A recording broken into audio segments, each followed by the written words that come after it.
په امریکا کې 2 کاله اول یو تورای مړ شوی و، په 50 ملکونو کې احتجاجونه ورته کېدل. زمونږ د انساني وجود کې څه فرق دی؟ که څه شوي دي چې مونږ چې په سلګونو ووژل شو، د دنیا یو انسان به هم زمونږ سره همدردي ظاهره نه شي. د فرانس په یو دماکه باندې ټوله دنیا خپل رنګونه بدل کړل.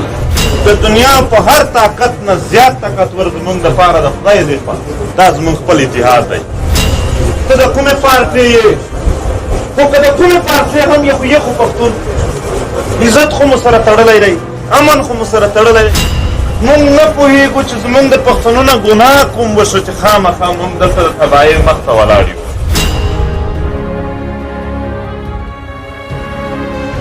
دا تګ راتګ د پښتنو یو نیټورک جوړوي. دا تګ راتګ د پښتنو هغه مات وجود بیا سره جوړوي. دا هغه رشتې چې نورې هېرې شوې وې، استعمار خوړلې وې، دا هغې رشتې پړي بیا سره جوړېږي.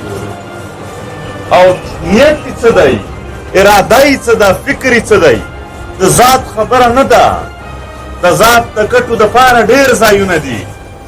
دا د دغې قام و وطن د امن خبره ده.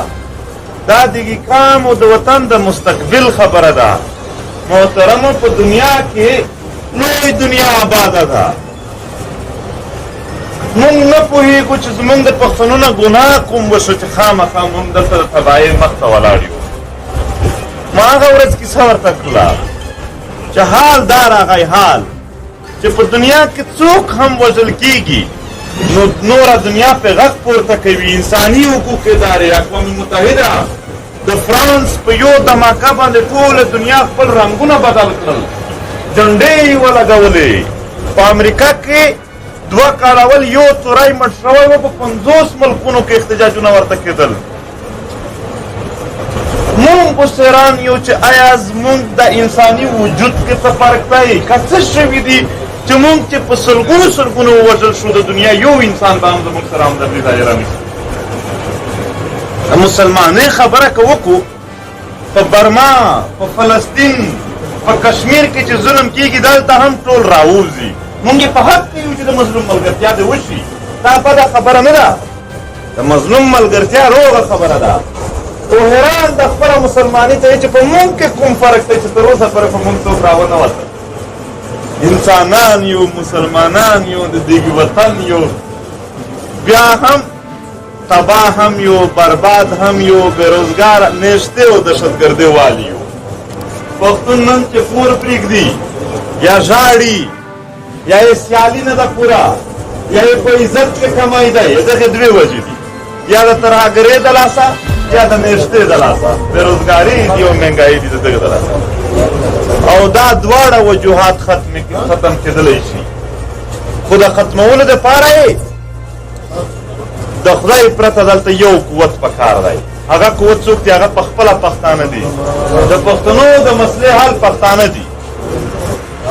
که دوی متحد شي، د خپل وطن فکر وکړي، پردې ملګرتیې، پردي فکرونه، دا هر شی پرېږدي، مسلې خو شته دی.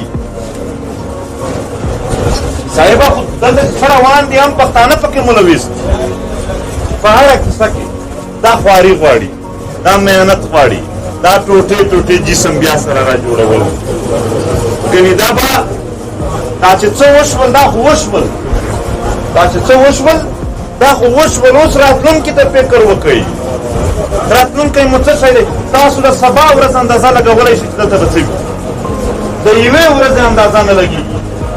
قسم دی هر ماسخوتن په دې فکرونو کې وده کېږو چې خدای پاکه پښتانه بیا یو دماکه ته په انتظار دي چې دلته به 200 کسان وژل کېږي. موږ به بیا 2-3 ورځې شروع کوو.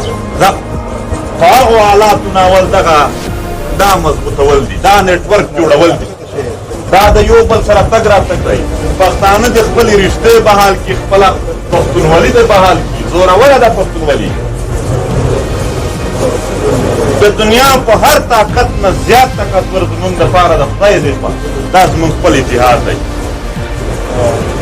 په دې اتحاد کې خنډونه دي، قبیلوي سوچونه دي، سیمه ییز سوچونه دي، تنظیمي یا سیاسي اختلافونه دي. محترمو، دا فکر به نور ورکوو چې ته د کومې قبیلې یې، سړی خو چې د کومې قبیلې یې خو پښتون ته د کومې علاقې یې که ته سوات کې که د کویټه یې خو پښتون ته د کومې پارټۍ یې خو که د کومې پارټۍ هم یې خو پښتون عزت خو مو سره تړلی دی امن خو مو سره تړلی دی د دې دپاره دغې پرېږدي دا لار خوښه کړله چې مونږ به د ټولو پښتنو خبره کوو د هر ګوند خبره به کوو د هرې علاقې خبره به کوو د هرې قبیلې خبره به کوو ولې دا د دغې وجود د جوړولو تر ټولو لوی سبب دی نو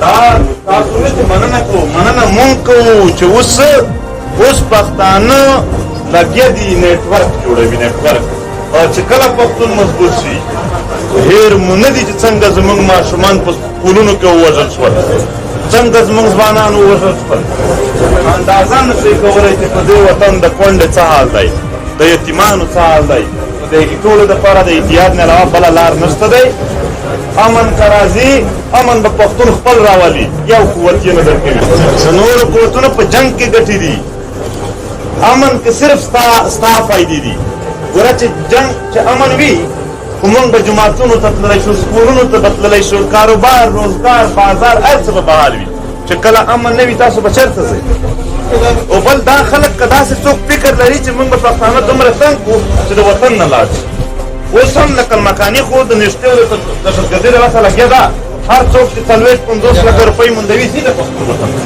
اوس یې بل ځای کور جوړوي خو انشاءالله وطن نه پرېږدو خپل وطن جوړوو دا زموږ ټول د وطن خلک دی هر پښتون چې وینو هر پښتون چې ووینو او غاړه ورسره میلاو کړو ستاسو د احساسات پته نشته زما احساسات دا وي چې لکه ډېر کاله چې وروڼه د یو بل نه لرې سره پاتې شوي یو او لاس سره میلاوو نو ډېره مننه کوو خدای دې دا کلی او دا وطن آباد لري په تاسو ذمهواري صرف د دغې کلي او د وطن نه دی دا مې اخري خبره ده زه به د دې کلي د وطن خبره نه کوئ تاسو به د ټولو پښتنو خبره کوئ